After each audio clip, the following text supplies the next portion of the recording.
What's going on, everybody? Here to do, I think, the second cooking video ever on my channel.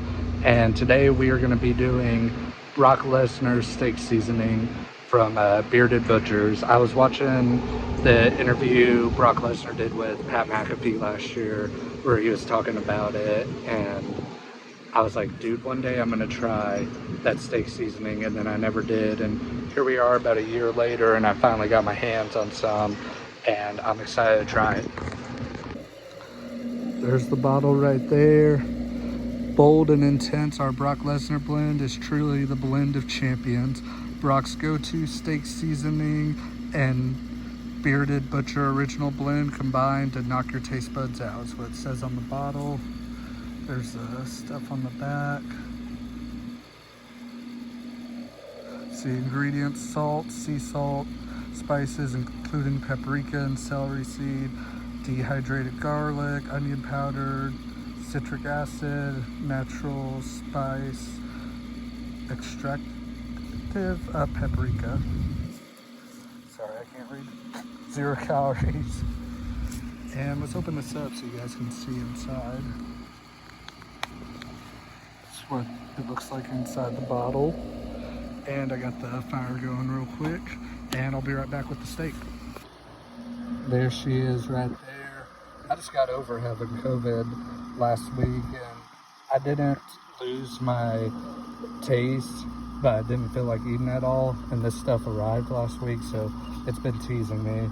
So I went and got the biggest steak they had at my local grocery store. Now, this stuff does smell very strong, so I'm just going to do one side of the steak and not the whole thing. In the Bearded Butchers video I was watching, they did both sides, but I don't know if I can handle that.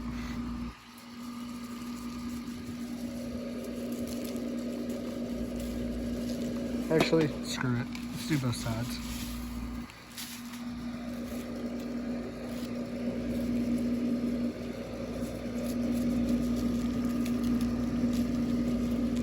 It's probably terrible camera work, but I'm trying to look at my phone and steak at the same time. And here we go. Here we are after the first flip. I flipped it kind of soon. I went and took the trash out and stuff. I'm like, oh, by the time I get back, it'll be ready to flip. And now, kind of flipped it a little too soon. We should hopefully be doing a new episode of the Trainwreck Podcast tomorrow night. It's going to be the first episode we've done in about a month with me being sick and just haven't felt like talking or recording. So we're going to have a lot to talk about. I got a month's worth of stories to tell, so stay tuned for that if y'all want to check that out. Who knows, you could just be here for the cooking video and then never come back, but we got a new podcast coming out tomorrow if y'all want to listen to it. One of the best things to have when grilling is a lawn chair. Just makes it so much better. Dude, the worst thing right now is that we have like 35-mile-an-hour wind, so I just got to keep track of when the wind blows and close the lid on the grill. Tomorrow is going to be even worse, though. We're supposed to have 40-mile-an-hour winds. Heck, I'm surprised my hair's still staying in place. Man, it's really looking good now.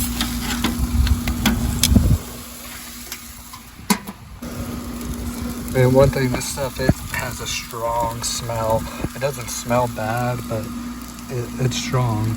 Like when I opened the bottle earlier, I was like, damn, I don't know if I'm gonna like this because it's strong, but now that's cooking into the meat and blending in, it smells really fucking good. Here you go, buddy.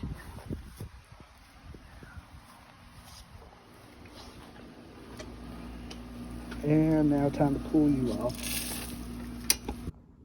Now I'm gonna warn you guys, it's gonna be rare, because that's the way I like it.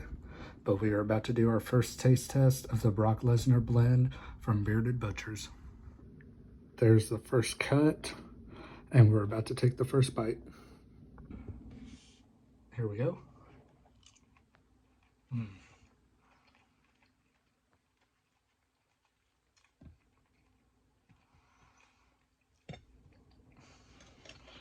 You can definitely taste that garlic.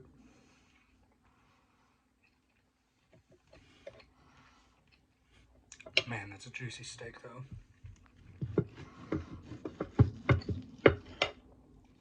Here we go.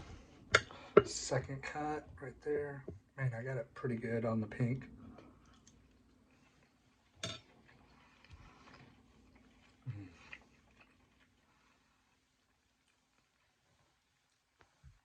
So if you're curious about the Brock Lesnar blend, if you're hesitant about ordering it, recommend it. Dude, nothing like watching one of my favorite Brock Lesnar matches ever and eating the dude's steak seasoning. Does it get better than this? Probably.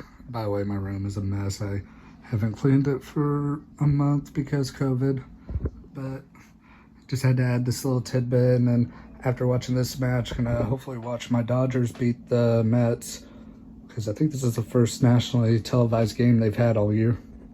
Have a good night.